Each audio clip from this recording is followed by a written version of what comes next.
खातिनो हजरात, एक जरूरी ऐलान सुनिए। पाकिस्तानी क्रिकेट का इंतकाल हो गया है। जनाजे का ऐलान अगले माह अक्टूबर में इंग्लैंड से टेस्ट सीरीज से शिकस्त के बाद किया जाएगा। जी हाँ दोस्तों, कौम सर्जरी की उम्मीदें लगाए बैठी रही, मगर सर्जन मोहसिन नकवी ने सर्जरी करने से साफ साफ इनकार कर दिया। नतीजा ये निकला कि आईसीयू में बेहोश पड़ी सर्जरी की मुंतजिर पाकिस्तानी क्रिकेट टीम अफौत ही हो गई है। यूं अब सर्जरी का भी कोई फायदा नहीं रहा, क्योंकि सर्जरी जिंदों की होती है, जान बचाने के लिए ये की जाती है। मुर्दों की सर्जरी तो नहीं हो सकती। काश बांग्लादेश से सीरीज ना होती तो पाकिस्तानी क्रिकेट की जान बचाई जा सकती थी, क्योंकि तब सर्जरी के लिए वक्त मिल जाता मुल्क के सबसे मसरूफ सर्जन मोहसिन नकवी को। जी हाँ, वही मोहसिन नकवी जो क्रिकेट को छोड़कर वजारत दाखिला की सर्जरी में मसरूफ रहे। मगर क्या करें, बीच में टेक बड़ी बांग्लादेश से होम टेस्ट सीरीज और फिर हमारे क्रिकेट को गेंद और बल्ले से इस कदर मारा बांग्लादेशी प्लेयर्स ने कि तोबा तोबा जाने निकाल दी इस गरीब की। इसीलिए तो पूरी कौम दाड़े मार मार कर रो रही है कि पाकिस्तानी क्रिकेट की वफात हो गई है। पाकिस्तान के साबिक प्लेयर्स भी फूट फूट कर रो रहे हैं, और हद तो ये कि दुनिया भर के कमेंटेटर्स और साबिक प्लेयर्स भी बैन कर रहे हैं। लेकिन सर्जन आजम मोहसिन नकवी खामोश हैं। लगता है शदीद गम के बाइस सख्ता तारी हो गया है। ओ भाई, उन्हें भी रुला दे कोई, कहीं ये दुख उनकी सेहत पर असरअंदाज ही ना हो जाए। खैर, जो होना था वो तो हो चुका है। अब सवाल ये है कि पाकिस्तानी क्रिकेट की वफात का जिम्मेदार कौन है। सर्जरी हो जाती तो क्या पाकिस्तानी क्रिकेट बच जाती, और क्या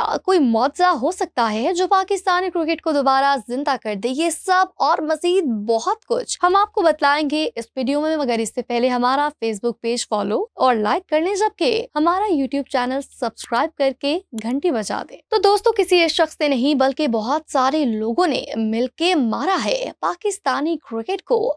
क्रिकेट बोर्ड, हुकूमतें और मौजूदा और साबिका खिलाड़ी सब ने ही इस काम में अपना अपना हिस्सा डाला है। हुकूमतों की बात करें तो हर हुकूमत ने अपनी मर्जी का चेयरमैन पीसीबी लगाया, मेरिट नहीं देखा गया। इस पर सितम ये कि जल्दी जल्दी चेयरमैन तब्दील भी किए जाते रहे। म्यूजिकल चेयर का खेल जारी रहा। हर नया चेयरमैन पुराने चेयरमैन की पॉलिसीज को डस्टबिन में डालकर अपनी पॉलिसीज लाता रहा। यू बोर्ड कोई मुस्तकिल पॉलिसीज ही ना बना सका। जाहिर है खराबी ऊपर के लेवल से शुरू हुई और फिर नीचे तक आती गई। अब सुन ले, प्लेयर्स की भी कप्तानी की जंग छिड़ गई। प्लेयर्स में धड़े बंदियां हो गई। मुल्क की परवाह किए बगैर खिलाड़ी एक दूसरे को निशा दिखाने में मसरूफ हो गए। कोचेस से बदतमीजी करने लगे, डिसिप्लिन वायलेट करने लगे। इस सारी एनर्जी अपनी अपनी जीत में झोंक दी। और तो और टीम मैनेजमेंट के कुछ अराकीन और साबिक प्लेयर्स भी इसी धंधे में मुलव्विस पाए गए। यूं क्रिकेट की जगह डर्टी पॉलिटिक्स फलती फूलती रही, और फिर कौम को इन मुसलसल खराबियों की वजह से ये दिन देखना पड़ गया। इन तमाम वजूहात की बिना पर चेयरमैन पीसीबी मोहसिन नकवी ने सर्जरी का ऐलान किया था, मगर ये ऐलान तो फिर सिर्फ ऐलान ही रहा। सर्जरी ना हो सकी। अगर सर्जरी हो जाती ना